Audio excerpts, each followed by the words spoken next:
What if teaching humility, respect, and resilience to your child could be the key to helping them thrive in today's world? Well, Jill Garner is the author of Strongheart, Cultivating Humility, Respect, and Resiliency in Your Child, and she equips parents to raise children grounded in core values that build strength and integrity. Jill, welcome to the call. Hi, thank you so much for having me today, Nancy.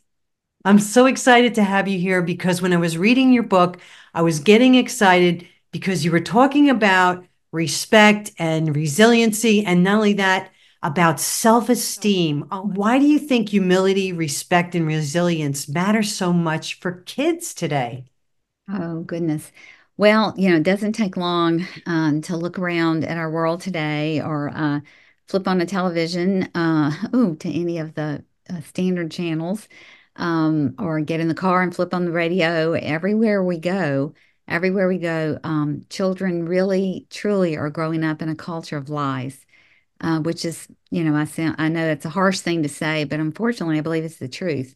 And the only hope that our children really have, this next generation coming up, to be able to navigate through that and to find their way is if we're going to ground them in truth, in absolute truth, in God's word. And in order to do that, I believe those three qualities are the most important attributes we can instill in our children. As you said, humility, respect, and resiliency. When I was writing the book, I interviewed countless parents and and adults as well who you had not who had never had children. And I always ask the question of those three attributes, which one is the most important? And by far, people said respect. That respect was the most important. And one very wise young woman said, "Oh, absolutely, it's humility." And I said, "Oh, I'm kind of delighted to hear that." I said, "Tell me why. Why did it strike you that way?" And she said, "Because without humility, there can be no respect." Mhm. And I thought, what incredible wisdom. And I couldn't agree with her more. Couldn't agree with her more. And to me, and I agreed with the sweet woman as well, humility to me really is the grounding of all of it. Because I like to think of humility, as someone once said, it's not thinking less of yourself, but it's thinking of yourself less, which Mhm. means you're thinking of others more. And it's the Mhm. ability to put the needs of others ahead of your wants. And when you are doing that and you are others centered and others focused, then you're going to be respectful, right? You're going to be respectful. You're not going to be thoughtless and disrespectful. You're going to be respectful. And through those, every action we have of giving respect, especially in the face of disrespect, when we choose to give respect, that builds our resilience because with every instance of it, of giving respect, we gain respect for ourselves, which is what enables us to be resilient. And when we fall, we get back up and go again. Mhm. I always think that the opposite of humility is actually pride, because pride is something that would hold a person back from being humble, right? That's And true. so, That's true. so I loved where you mentioned self-respect. And Yes. what's the difference between them two? Nancy, without realizing it, I think you just gave me the perfect intro into that thought because you said you think of pride as the opposite of humility. So if we believe that humility is, the most important quality that we can really cultivate, especially in our children, well, truly, what happened with self-esteem, let me explain that. What happened with self-esteem is self-esteem is no different than the sin of pride that presented itself in the Garden of Eden. Same thing. In the 1700s, there was a lot of discussion about vainglory, vanity, glory of self. Same thing as sin of pride in the garden. The difference in those two perspectives versus today's self esteem is we understood in those first two references, it was a really bad thing. There was no question that it was wrong, and it was in the mildest form distasteful, and in the roughest form the greatest sin is the sin of pride. We're told in Scripture, and 60 in the 1960s. early 70s, that's when we were told by Carl Rogers, he's the one that gets credit, who is the grandfather of humanism, should have been a giant red flag. There's something wrong with this, but we all missed it. But he's really the one responsible for bringing the idea of self-esteem, which was coined in the 1890s, stayed in the clinical circles in the 1940s, and like I said, in the 60s. He said the chaos of the 60s happened because kids didn't feel good about themselves. And we need to go about feeling good about ourselves. That's what our kids need. And in that thinking, when it was introduced into the broader society in our country, and the United States is really the only country that really fell for this hook, line, and sinker. Rest of the world didn't fall for it like we did. But we were told that was going to cure all the problems and that everything was going to settle down. Kids were going to find respect for others again, rather than all the disrespectful behavior of the 60s. They were going to feel good about themselves. There wouldn't be, everything would be at peace. There wouldn't be violent episodes. Everybody would get along. And oh my goodness, none of those promises have held true. And as I truly believe, it's because the whole notion of self-esteem, just as the sin of pride, was given to us to destroy us, not to save us. And yet we have been obsessed with the building of self-esteem. I agree with you 100% there because, yeah, I mean, we did grow up like that, didn't we? Yes, Self-esteem was a big word, yes, you know? yeah. So what is some of the common parenting trends that might actually hold kids back? What do you think about that? Mhm.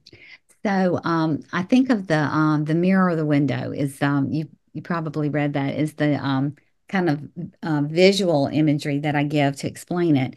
And so if you think about in today's world, well, really for the last 50 or 60 years, we pick up a mirror, a self-esteem, and we put it in front of a kid's face. And of course, when we do that, the only thing the kid can see is themselves. They can't see the possibilities of who they can become. They can't see through the mirror of self-esteem. They only see themselves. And in that process, we have crowned our children as king or queen of the home. Oh my gosh. When that happens, what does that do with the role of the parents? That puts the parents as servants of the king or queen. Uh, Totally flips the God-given authority of structure of a home, completely flips it upside down. And we have little aristocrats, I call them. And I love it. who are the rulers of the home, and mom and dad are doing everything they can to please the child. And of course, that's where this whole happiness movement came from. For the last 50 years, when parental surveys have been conducted and the question has been asked, what do you most want for your child? The number one answer by far has been happiness. I want my child to be happy.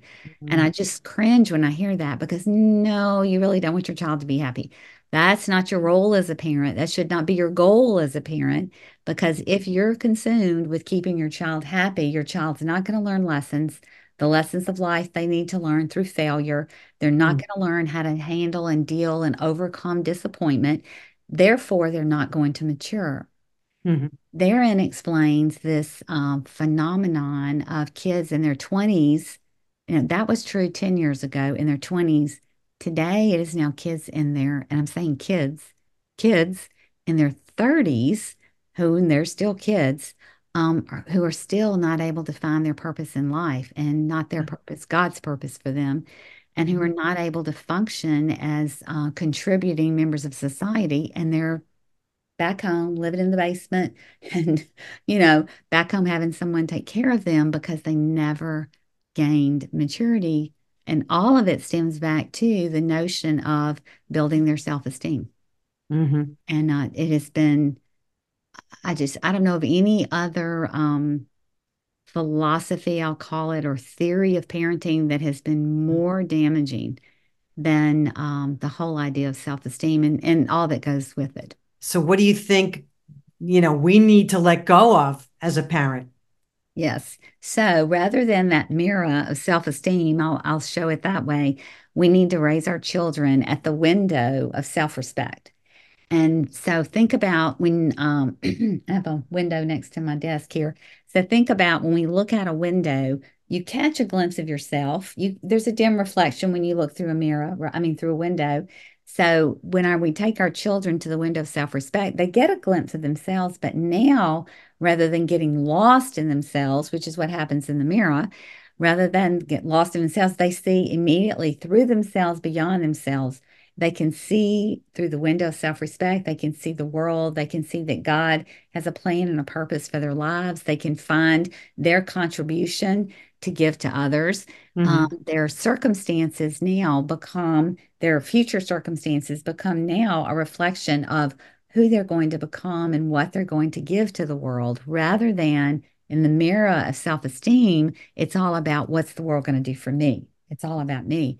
And Hmm. so, how do we really begin to do that? I think it was your question. And so, Hmm. how do we build their self-respect? Well, the first way that we begin to do that is to get them outside themselves.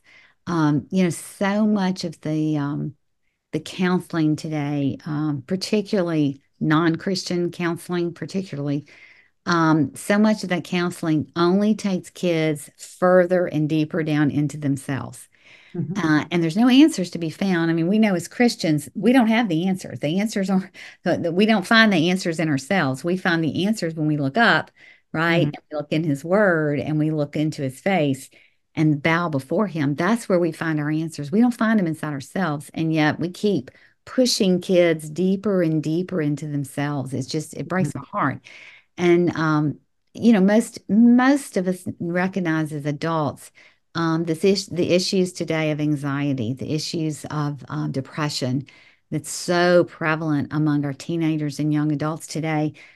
The fastest way out of that is to get them outside themselves and to get them in service to others, get them Hmm. to meet the needs of others. And that begins, in the family with our youngest children. I call it preventive parenting. There's a lot of those issues we can prevent and not even deal with if we Hmm. start them from day one. For instance, say a 3 or 4 year old, and it's time to for them to learn how to kind of begin to order their room.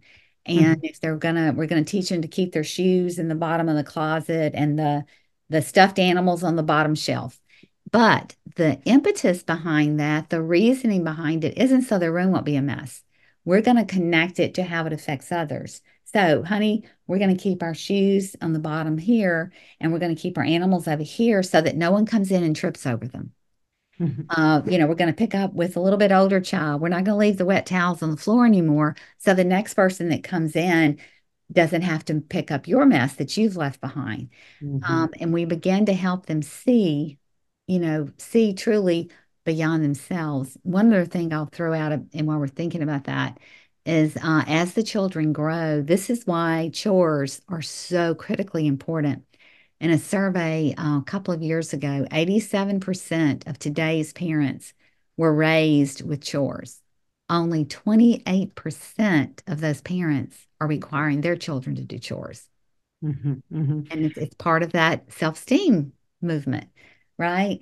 And I'm such a proponent of chores, maybe not for the reason most people think. My reason is because it gives your child an opportunity to contribute. Um, Hmm. and it gives them a sense of value and a sense of worth Hmm. because there's something that they can do that contributes and does add value to the family. Hmm. Rather than coming in and having someone serve them and someone take care of everything and someone pick up their plate, someone clean up after them, when they have chores and they have duties and responsibilities for the family, it makes them feel valuable and it gives them that sense of belonging, which Hmm. is some of the biggest issues that kids are dealing with today. And we can solve those issues, and it's not as hard as people think, Hmm. to solve those issues. Well, I don't know about you, but my parents grew up in World War II, and Hmm. chores were definitely part of our lives, as you were saying, right? And we got paid for the chores that we did. Hmm. And Hmm. because we needed the money. Yeah. Okay. But today in this world, kids just get handed everything. Right. So what you're saying is so important that a child knows that, that they can contribute, that they have a place and a part. A Mhm. lot of it too is I really feel like a lot of what kids go through in that self-respect, that, that whole matter of how they feel is communication between the parents and the child too.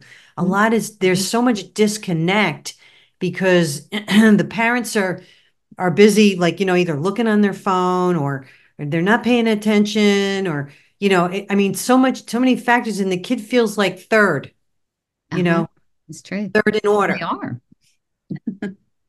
And so, I don't know. I mean, what do you say about that? How can you speak into that? Mhm. Um, a dear friend of mine several years ago called one day, and he said he was on our board actually, and he called and he said, "Okay, Jill, I got one for you." He said, "I lost it last night. I just lost it." Let's see, his kids were I guess that we had one in each, one elementary, one middle, and one high schooler. So that broad range of kids.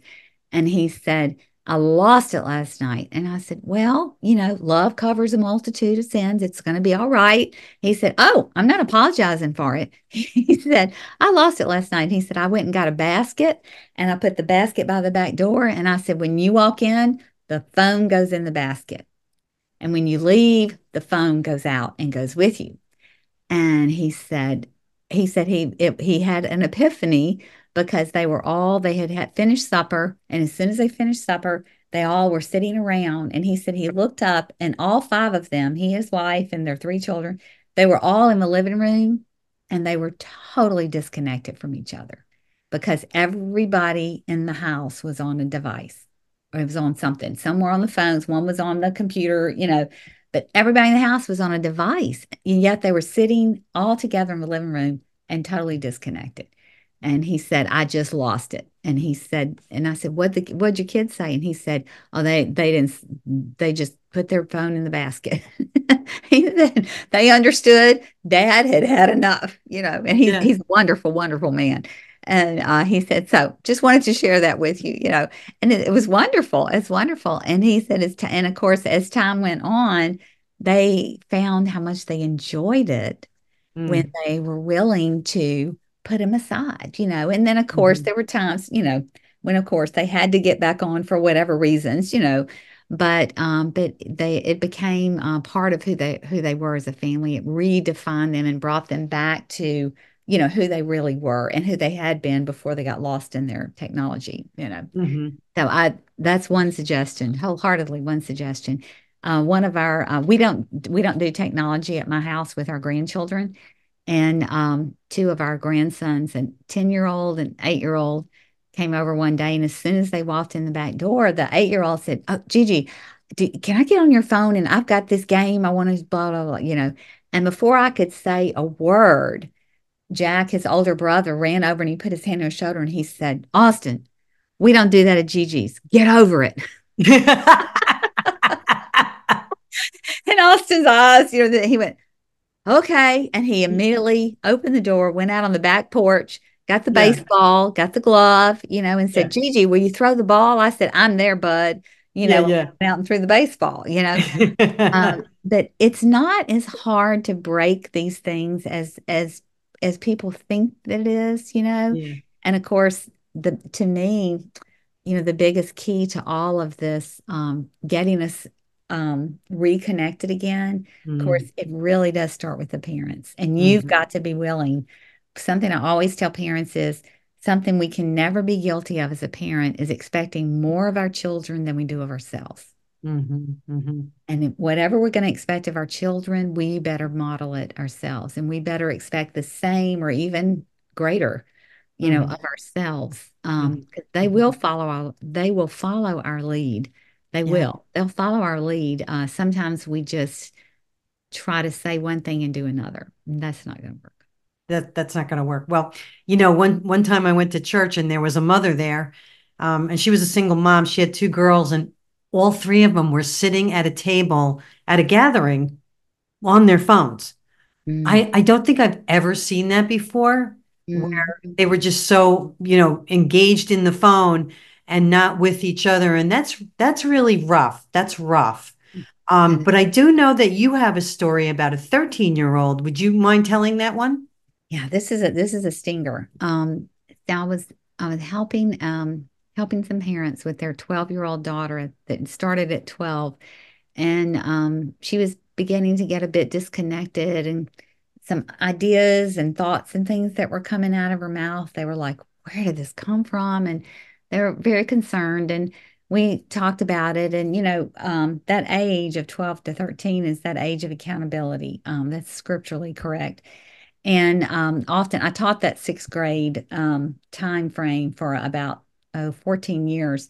And I mean, I saw it happen every year. And that's that time of life when a child is trying to decide for themselves.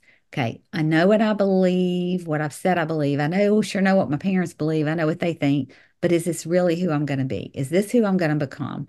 Because what's going to happen with them when they're 16 doesn't happen in 16. It happens way before that. And it really happens at that 12 to 13 age. That's who they're going to be in high school, is what they do, those decisions that are made at that point in time. And Mhm. so you're going to feel that tension and that struggle. That's why middle school, nobody has good middle school stories. It's kind of the pit time of life. You know, Mhm. we're clumsy and, puberty, and we're trying to figure girl boy stuff, and, and faith. And it's just such a hard time of life. Mhm. And the pull away from parents to find their own identity. So anyway, and so we felt like that was what it was. But after a few months, it was very clear it was much more than that. And she was really closing her heart down and heading off in the wrong direction, totally away from everything that her parents thought they had instilled in her. And so we went to a Christian counselor, and they did a very interesting exercise, and they did an assessment with the parents on where they truly had spent their time. Did they spend their time in raising her in entertaining and entertainment, or did they spend their time in intentional training? Mhm. When all was said and done, the honest assessment was 90% of her upbringing had been spent in entertainment Mhm. and only 10% in training. So when she hit that critical 12 to 13-year mark in her life, she really didn't know what she believed. She really didn't know. And this poor child, um, while the parents felt, they did a lot of things together, and they went on vacations, and, they went and did, and they were always on the go, and they were together and all that. They thought they had, were doing a good thing. She didn't even have life skills. She didn't, she couldn't cook anything. She didn't know how to clean and scrub, and just general life skills, even, which doesn't happen when you're entertaining your children. That's Mhm. not where they learn. They learn from intentional time set aside in training. And it was such an eye-opening experience for the parents. The good news is it wasn't too late. And of course, it is never too late to make a turnaround. And they did an about face. And I usually tell parents just go cold turkey. There's no easing into any of this. It's just, okay, you know Mhm. what? We have recognized we've done some things wrong, and we're going to make things right. And it's Mhm. not going to be easy for a bit, but together, we're going to stick this through. And together as a family, we're going to make some changes. And you're going to help me, and I'm going to help you. And we're going to remind, and together, we're going to get through this. And when it's all said and done, we're all going to find so much more contentment. Our home is going to be a better place, and we're all going to feel better. And then, you know, begin those changes. But they did, and brought her back around. And but that is so critically important, because we live in a child-centered world. We live in a culture of lies, one of which Mhm. is that children are supposed to be the center of the universe. No, the Lord God is the center of the universe, not children. And Mhm. yet, that's what we've done in this, I almost say grotesque world of entertainment, and you know what I Mhm. mean, the 7-year-old birthday parties, oh, that are just, it's Yes. not cake and ice cream and two friends over to spend the night. It's, 50 friends, at a club with, you know, woo, it's just so out of control. But anyway, that entertainment, we need to train, not entertain. That's very true. And there are so many parents out there that really need to be hearing this. If you had one piece of advice for raising strong, respectful kids, what would it be? This is going to sound very Southern, and I'm sure your audience recognizes that I'm a pretty good, authentic Southerner, and I do have that drawl, and that's Mississippi drawl that you hear. But I've been in Louisiana many years now. But um, one of the most simple and yet overlooked and actually neglected and even refused to use techniques, we'll call it, is to instill yes, sir, and no, sir. um, from the time children are very young. I lived in New York City for 2 years, flat in the middle of Manhattan, when my twin sons were 4 years old, and they were doing beautifully with yes, sir, and no, ma'am, and yes, and all of that. I was so proud of them. And we hit New York City, and I was told they were not allowed to say that was considered, disrespectful even, and that we weren't going to have all that. And so I found a way that we worked through it, and my boys didn't lose it, but they understood when to say it and when not to say it. And it probably even strengthened them in their resolve to use it. But I want us to get past that and understand this is not a Southern nicety. That is the first best way to instill respect in a young child. Just imagine if children, 3, 4, 5, 6 year olds, children, were first taught to say yes, sir, and no, sir, and yes, ma'am, and no, ma'am to an adult. It does so much. It instills a respect for authority, which goes far beyond the family, that transcends to all of the adult relationships, and it gives them that understanding of respect. And it's not anything more than that, and it's not anything less than that, but that's what it is. It's respect. And if I could go on a crusade, that would be can we please get past this thing? It's not a Southern nicety. This is the best, easiest, first most important way to instill respect in children and that understanding for authority.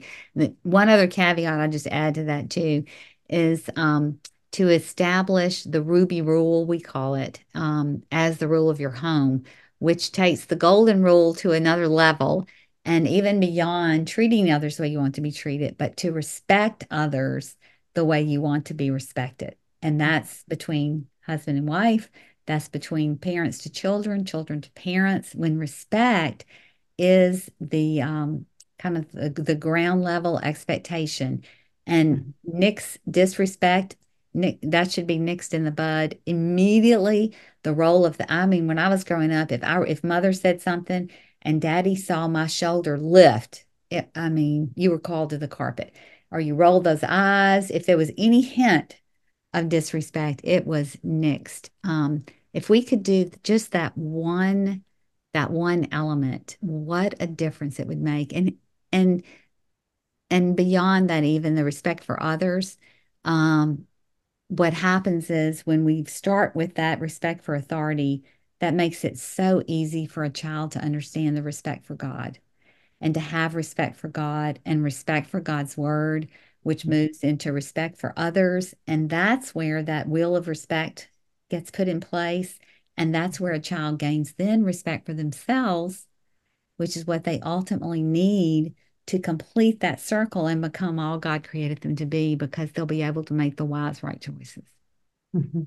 Well, you can get Jill's book, Strongheart, and here it is. And you can see I have marked so many pages because I just want to continue reading it. It's just so great. It's just a wealth of information. I think that you would really enjoy this book. It's Cultivating Humility, Respect, and Resiliency in your child. And you can find out more about Jill on her website, mannersoftheheart.org. And Jill, what would you like to leave my audience with today? If you really truly want to raise a strong heart, and my definition for a strong heart is a morally courageous child, grounded in truth and fortified with self respect, and morally courageous, that's a child who doesn't just know what they stand for, but that's the kid who, I'd like to say it this way, who will stand up while others sit down. A strong heart will speak up when others stay silent, and a strong heart will step in when everybody else is stepping back out. If that's truly what you want to accomplish, then ground your children in God's word and set the Ruby Rule as the foundation of your home to respect others the way you want to be respected. And I believe this next generation might turn us back around. What if embracing these values in your family could change how your child faces life's challenges? Thanks for joining in. If you like this interview, I'd like to hear from you. And please like and subscribe for more Christ centered conversations. And check out our website, thecallwithnancysabato.com, and find out more about our previous guests. Until next time, all glory and honor to King Jesus.